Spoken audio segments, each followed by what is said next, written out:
तो चलिए आज निकलते हैं हमारे सोलर सिस्टम के एक खास टूर पर। ये टूर है हमारे सौर मंडल के चंद्रमाओं का। कुछ ग्रहों के पास दर्जनों हैं तो कुछ के पास एक भी नहीं। आइए पता लगाते हैं। चलिए शुरुआत ही एक सवाल से करते हैं।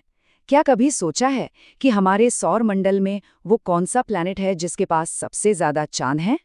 इसका जवाब आपको चौंका सकता है। और रुकिए, एक और सवाल है। एक ऐसा ग्रह भी है जिसका अपना ही चांद धीरे धीरे उससे टकराने की तरफ बढ़ रहा है ना अजीब बात? चलिए इन दोनों सवालों के जवाब ढूंढते हैं। तो ठीक है, अपनी यात्रा की शुरुआत करते हैं सूरज के सबसे करीबी पड़ोसियों से। तो सबसे पहले हम पहुंचते हैं मरक्यूरी यानी बुध ग्रह पर। ये सूरज के सबसे नजदीक है और हमारे सौर मंडल का सबसे छोटा प्लैनेट भी। तो बुध के पास कितने चांद होंगे? जवाब है 0, एक भी नहीं। मतलब सोचिए, वहां रात के आसमान में कोई चांद ही नहीं चमकता। बुध के बाद अगला नंबर आता है वीनस का, यानी शुक्र ग्रह। वही जो हमें रात में आसमान में सबसे ज्यादा चमकता हुआ दिखाई देता है। और कमाल की बात यह है कि बुध की ही तरह शुक्र के पास भी 0 मून्स हैं। ऐसा लगता है कि सूरज की जबरदस्त ग्रेविटी अपने इतने करीब किसी चांद को टिकने ही नहीं देती। और इसी वजह से साइंटिस्ट अक्सर बुध और शुक्र को मूनलेस प्लैनेट्स कहते हैं, मतलब बिना चांद वाले ग्रह। ये एक आसान सा तरीका है हमारे सोलर सिस्टम के अंदरूनी हिस्से को समझने का। चलिए अब इन मूनलेस प्लैनेट से थोड़ा आगे बढ़ते हैं, अपने घर यानी पृथ्वी और उसके लाल पड़ोसी मंगल की तरफ। और फिर हम पहुंचते हैं अपने घर पृथ्वी पर। हमारे पास सिर्फ एक चांद है ना? लेकिन ये हमारा सिर्फ एक चांद नहीं, बल्कि एक ऐसा साथी है जिसने हमारी हिस्ट्री, हमारे कल्चर, यहाँ तक कि समंदर की लहरों तक को शेप दिया है। अब बात करते हैं लाल ग्रह यानी मार्स की। पृथ्वी से अलग मार्स के पास एक नहीं बल्कि 2 छोटे छोटे चांद हैं। इनके नाम हैं फोबोस और डीमोस।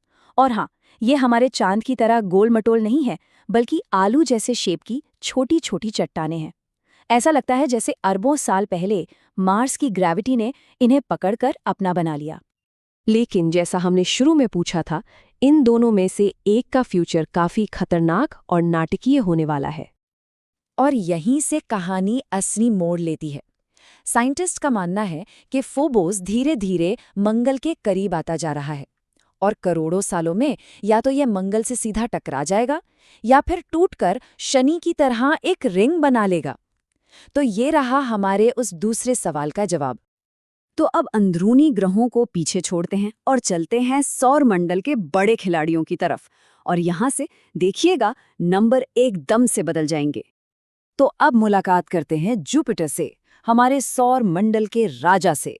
ये सिर्फ साइज में ही बड़ा नहीं है, इसका परिवार भी बहुत बड़ा है।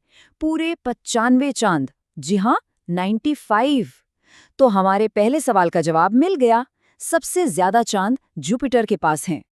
और इसका साइज कितना बड़ा है इसका अंदाजा इस बात से लगाइए कि जुपिटर का सबसे बड़ा चांद गैनीमीड असल में मर्क्यूरी यानी बुध ग्रह से भी बड़ा है। सोचिए, एक चांद जो एक पूरे प्लैनेट से बड़ा है। इससे जुपिटर के सिस्टम की विशालता का पता चलता है। और जुपिटर का पड़ोसी सैटर्न यानी शनि भी इस रेस में पीछे नहीं है।